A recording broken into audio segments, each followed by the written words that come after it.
Okay, welcome back to fat loss video. So last வீடியோவில் leptin பற்றி டீட்டெயில்டாக பார்த்துருந்தோம். இந்த வீடியோவில் கார்டிசோலை பற்றி டீட்டெயில்டாக பார்க்க போகிறாங்க. கார்டிசோல்னா என்னன்னா நம்மளோட கிட்னிக்கு மேலே இருக்கிற கிளான்ஸ், அதாவது அட்ரினல் கிளான்ஸுங்கிற ரிலீஸ் பண்ணுற ஒரு ஹார்மோன் தான் இந்த கார்டிசோலுங்க. இப்போ நம்ம இந்த கார்டிசோலை ஒரு ஸ்டோரி மூலியமாக புரிஞ்சுக்க ட்ரை பண்ணலாம். இப்போ அர்ஜுன் ஒருத்தர் வந்து பார்த்தீங்கன்னா ஒரு ஆஃபீஸ் ஒர்க் பண்ணுறாரு. அவர் நைட் ஒர்க்கில் இருக்கார். அவரோட ஒர்க் வந்து ஒரு 2 AM to 3 AM முடியுங்க. அவர் வந்து பார்த்தீங்கன்னா நைட்டு தூங்கி மார்னிங் வந்து ஒரு ஒரு 9 இல்லைனா 10க்குள்ளே அவர் வந்து மறுபடியும் எந்திரிச்சிடறாருங்க. ஸோ அவரோட ஸ்லீப் ஹவர்ஸ் வந்து பார்த்தீங்கன்னா மேக்ஸிமம் ஒரு 6 அவ்வளோதாங்க இருக்கும் அப்படிங்கிற மாதிரி திங்க் பண்ணிக்கோங்க. அவர் மறுபடியும் மார்னிங் எந்திரிச்சிட்டு ஒரு காஃபி குடிக்கிறாரு. அவரோட பிரேக்ஃபாஸ்ட்டை ஸ்கிப் பண்ணுறாரு. நெக்ஸ்ட் வந்து பார்த்தீங்கன்னா அகைன் மறுபடியும் மீட்டிங்ஸ்குள்ளே போயிடுறாருங்க. சரி, அவர் வந்து மறுபடியும் லஞ்ச் வந்து ஃபுட் எடுக்கிறாரு.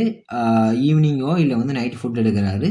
மறுபடியும் வந்து நைட் அவர் வந்து தூங்க போகிறாருங்க ஒர்க்கெல்லாம் முடிச்சுட்டு. ஸோ அவர் ஜஸ்ட் திங்க் பண்ணுறாரு. என்ன மாதிரி திங்க் பண்ணிக்கிறாருன்னா, நம்ம வந்து ஜஸ்ட் ஸ்ட்ரெஸ்ஸாக இருக்கோம், அதனால தான் வந்து பார்த்தீங்கன்னா நமக்கு டயர்டாக இருக்குங்கிற மாதிரி அவர் திங்க் பண்ணிருக்காரு. அவரோட பாடி ஸ்ட்ரெஸ்ஸை தாண்டி என்ன பண்ணிட்டு இருக்குன்னா கார்டிசோலை ரன் பண்ணிட்டு இருக்குங்க. ஓகே, நம்மளோட பாடியில் ஒரு செக்யூரிட்டி கார்டு இருக்காருன்னு திங்க் பண்ணிக்கோங்க. அவரோட பேர் வந்து நம்ம கார்டி அப்படின்னு சொல்லி வச்சுக்கலாங்க. இந்த கார்டியோட ஒர்க் என்னன்னு பார்த்தீங்கன்னா, நம்மளோட பாடி எப்பப்பெல்லாம் இந்த டெட்லைன் ஃபேஸ் பண்ணிட்டு இருக்க ஒர்க்கெல்லாம் பண்ணிட்டு இருக்கும்போது, நமக்கு மேலே இருக்க டிஎல் இல்லை பாஸ்லேருந்து நமக்கு திட்டு வரும்போது, இல்லை வந்து நம்மளோட பார்ட்னர்ஸ் கூட ஃபைட் பண்ணும்போது, அதுக்கப்புறம் வந்து பார்த்தீங்கன்னா ஸ்லீப் இல்லாத போது, பிரேக்ஃபாஸ்ட்டோ இல்லை ஏதாவது ஒரு மீலை ஸ்கிப் பண்ணும்போது வந்து பார்த்தீங்கன்னா அந்த கார்டி என்ன பண்ணணும்னா போய் அலாரம் வந்து ஸ்டார்ட் பண்ணி விட்டுருங்க. லைக் அந்த கார்டி வந்து என்ன பண்ணணும்னா போய் டேஞ்சர் மூட், லைக் ஒரு அலாரம் மாதிரி வந்து பார்த்தீங்கன்னா நம்மளோட பாடிக்கு கொடுக்க ஆரம்பிச்சிருங்க. கார்டிகிட்ட இருந்து அலாரம் கிடைக்கும் போது நம்மளோட பாடி என்ன பண்ணுன்னா பிளட் சுகர் வந்து இன்க்ரீஸ் பண்ணி இன்சுலின் வந்து ஹையாக இருக்கிற மூலியமா நம்மளோட ஃபேட் ஸ்டோரேஜ் மோட் வந்து பார்த்தீங்கன்னா மறுபடியும் ஆன் ஆயிருங்க. ஸோ இந்த fat storage mode long time ஆனில் இருக்கும்போது என்ன நடக்குங்கிறது நம்ம லெப்டினோட டீட்டெயில்டு வீடியோவில் பார்த்துருந்தோம். கண்டினியூஸாக நம்மளோட பாடியோட கார்டி வந்து இந்த அலாரத்தை நம்மளோட பாடிக்கு கொடுத்துட்டே இருக்கிறது மூலியமா நம்மளோட பாடியில் என்னென்ன சேஞ்சஸ்லாம் நடக்கும்னு பார்த்தீங்கன்னா, பெல்லி ஃபேட் வந்து இன்க்ரீஸ் ஆகிட்டே இருக்குங்க. மூட் ஸ்விங் வந்து ஏற்பட்டுட்டே இருக்கும்.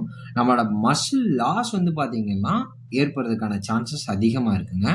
அதுக்கடுத்து புவர் ஸ்லீப், லோ எனர்ஜியாக இருக்கும். நம்மளோட இன்சுலின் வந்து பார்த்தீங்கன்னா ரெசிஸ்டன்ஸாக சேஞ்ச் ஆக சான்ஸ் இருக்குங்க. அதுக்கப்புறம் மெட்டபாலிசம் வந்து ஸ்லோவாக சான்சஸ் நிறையா இருக்கு. ஸோ எப்படி வந்து நம்ம இந்த கார்டிசோலை ஹெல்த்தி ரேஞ்சுக்குள்ளே கொண்டு வரணும்னா, நம்ம ஆல்ரெடி சொல்லிட்டு இருக்க மாதிரி தான் 7 to 9 hours ஸ்லீப் வந்து கண்டிப்பாக இருக்கணுங்க. குட் ஸ்லீப் வந்து என்ன பண்ணுன்னா கார்டிசோலை ஹெல்த்தி ரேஞ்சுக்குள்ளே கொண்டு வரதுக்கு நிறைய சான்சஸ் இருக்குது. நெக்ஸ்ட் வந்து பார்த்தீங்கன்னா பிரேக்ஃபாஸ்ட்டை ப்ரோட்டீன் வித் ஃபைபரோட எடுக்கிறது மூலிமா நம்மளோட கார்டிசோலை ஹெல்த்தி ரேஞ்சுக்குள்ளே கொண்டு வரதுக்கு சான்ஸ் இருக்குங்க.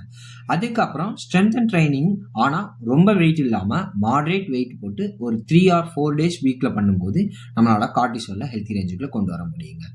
நெக்ஸ்ட் வந்து பார்த்தீங்கன்னா கஃபைன் மார்னிங் வந்து எடுக்கிறத ரெடியூஸ் பண்ணிடணுங்க. அதுக்கப்புறம் ஒரு 10 to 20 minutes சன்லைட்டில் இருக்கிறது மூலிமா நம்மளால கார்டிசோலை ஹெல்த்தி ரேஞ்சுக்குள்ள கொண்டு வரோம். லாஸ்ட்டாக வந்து பார்த்தீங்கன்னா எவ்ரி மீல் எடுத்ததுக்கு அப்புறம் நம்ம ஒரு சின்ன வாக் ஒரு 10 to இல்லைனா ஒரு 5 to 10 minutes எவ்ரி மீலுக்கு அப்புறம் நம்ம நடக்கிறது மூலிமா கார்டிசோலை ஹெல்த்தி ரேஞ்சுக்குள்ள கொண்டு வர முடியுங்க. ஓகே, ஸோ இந்த ஸ்ட்ரெஸ்ஸை கம்மி பண்ணுறதுக்கு இப்போ நான் சொல்கிறேன் ஒரு 5-6 ஹேபிட்ஸை வந்து பார்த்தீங்கன்னா ரெகுலராக வச்சுருக்கிறது மூலிமா நம்மளால் ஸ்ட்ரெஸ்ஸை கம்மியாக வச்சுருக்க முடியுங்க. ஓகே, ஸோ டீப் ப்ரீத், அப்புறம் வந்து பார்த்தீங்கன்னா ஃப்ரெண்ட்ஸ்கிட்ட பேசுறது, ஸ்லோ மியூசிக், அதுக்கப்புறம் ப்ரேயர் பண்ணுறது, ஸ்ட்ரெச் பண்ணுறது, லைட் வாக் மூலிமா நம்மளால் இந்த ஸ்ட்ரெஸ்ஸை வந்து கம்மி பண்ண சான்ஸ் இருக்குங்க.